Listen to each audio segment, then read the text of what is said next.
The 2nd century Martyrdoms of Sanctus and Blandina. Excerpts from Book 5 of Ecclesiastical History by 4th century Eusebius of Caesarea.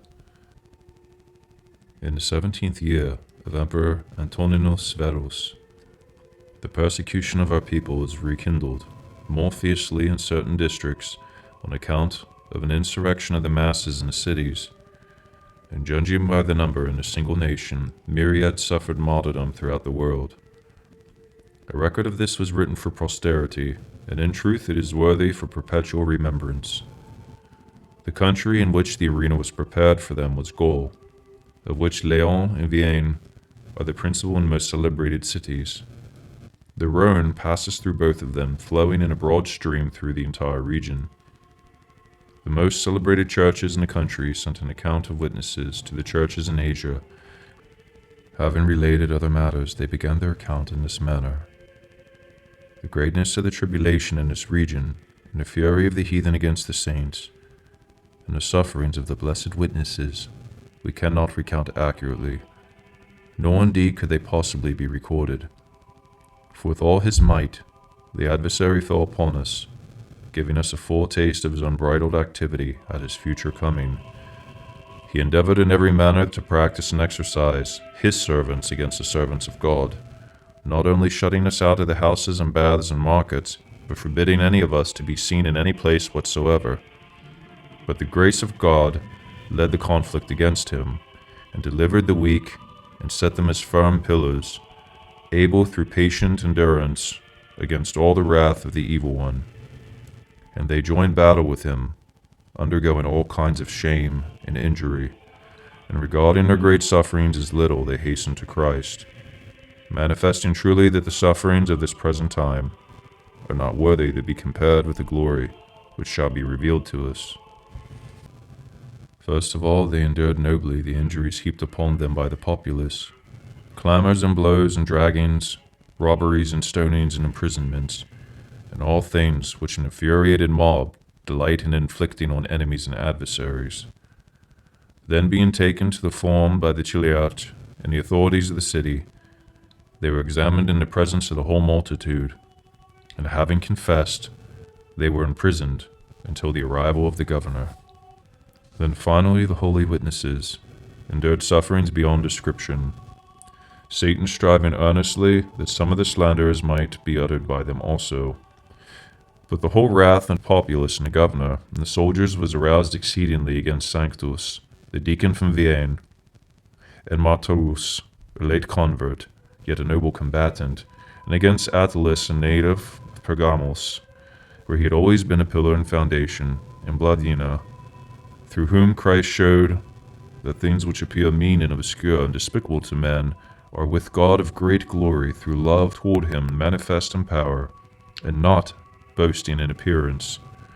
For while we all trembled, and her earthly mistress, who was herself also one of the witnesses, feared that on account of the weakness of her body she would be unable to make a bold confession, Blandina was filled with such power as to be delivered and raised above those who were torturing her, by turns from morning till evening in every manner, so that they acknowledged that they were conquered and could do nothing more to her.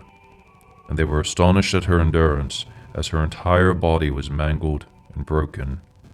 And they testified that one of these forms of torture was sufficient to destroy life, not to speak of so many great sufferings. But the blessed woman, like a noble athlete, renewed her strength in her confession, and her comfort and recreation and relief from pain of her sufferings was in exclaiming, "I am a Christian, and there is nothing immoral done by us." But Sanctus also endured marvelously and superhumanly all the outrages which he suffered, while the wicked men hoped, by the continuance and severity of his tortures, to wring something from him which he ought not to say. He girded himself against them with such firmness that he would not even tell his name, or the nation or city to which he belonged, or whether he was bond or free, but answered in the Roman tongue to all the questions, "I am a Christian." He confessed this instead of his name and city and race and everything besides. The people heard from him no other word. There arose therefore on the part of the governor and his tormentors a great desire to conquer him, but having nothing more that they could do to him, they finally fastened red-hot brazen plates to the tendermost parts of his body. And these indeed were burned and seared, but he continued unbending and unyielding, firm in his confession, and refreshed and strengthened by the heavenly fountain of the water of life flowing from the bowels of Christ. And his body was a witness of his sufferings, being one complete wound and bruise, drawn out of shape and altogether unlike a human form. Christ, suffering in him, manifested his glory, delivering him from his adversary and making him an example for the others, showing that nothing is fearful where there is love of the Father, and nothing painful where there is the glory of Christ. But as the tyrannical tortures were made by Christ to be of no effect through the patience of the blessed, the devil invented other contrivances, confinement in the dark and most loathsome parts of the prison, stretching of the feet to the fifth hole of the stocks, and other outrages which his servants are accustomed to inflict upon prisoners when furious and filled with the devil. A great many were suffocated in prison, being chosen by the Lord for this manner of death, that he might manifest in them his glory. For some, though they had not been tortured so cruelly that it seemed impossible they could live, even with the most careful nursing, yet, destitute of human attention, remained in the prison, being strengthened by the Lord, and invigorated both in body and soul, and exhorted and encouraged the rest. But such as were young and arrested recently, so that their bodies had not yet become accustomed to torture, were unable to endure the severity of their confinement, and died in prison. Martyrdoms, therefore, and Sanctus and Blandina and Attalus were led to the amphitheater to be exposed to the wild beast, and to give the heathen a public spectacle of cruelty, a day for fighting with wild beasts being specially appointed on account of our people. Both Martyrdoms and Sanctus passed again through every torment in the amphitheater, as if they had suffered nothing before, or rather as if, having already conquered their antagonist in many contests, they were now striving for the crown itself.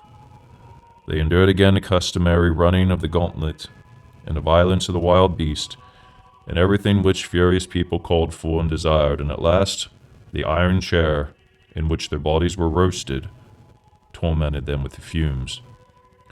And not with this did the persecutors cease, but were yet more mad against them, determined to overcome their patience.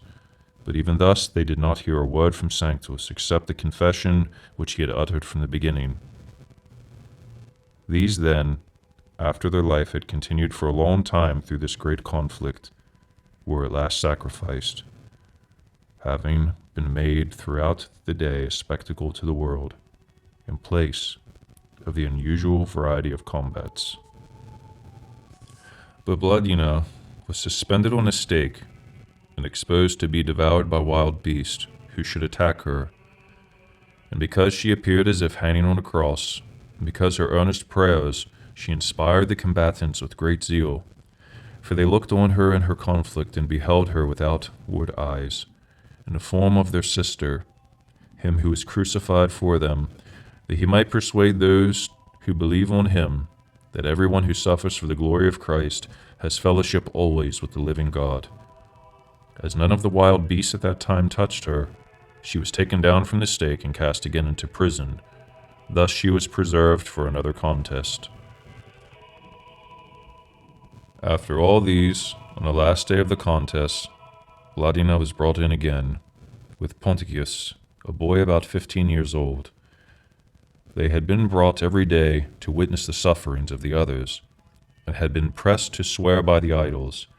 But because they remained steadfast and despised them, the multitude became furious, so that they had no compassion for the youth of the boy, nor respect for the sex of the woman. Therefore, they exposed them to all the terrible sufferings, and took them through the entire round of torture, repeatedly urging them to swear. But being unable to effect this, for Ponticus, encouraged by his sister, so that even a heathen could see that she was confirming and strengthening him, having nobly endured every torture, finally gave up his spirit.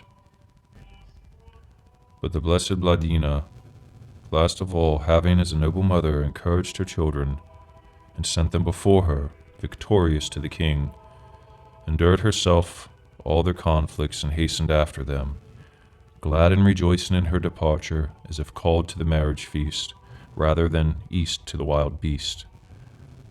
And after all the scourging, after the wild beast, after the roasting seat, she was finally enclosed in a net and thrown before a bull. And having been tossed about by the animal, but feeling none of the things which were happening to her, on account of her hope and firm hold upon what had been entrusted to her, and her communion with Christ, she was also sacrificed. And the heathen themselves confessed, they never among them had a woman endured so many and such terrible tortures.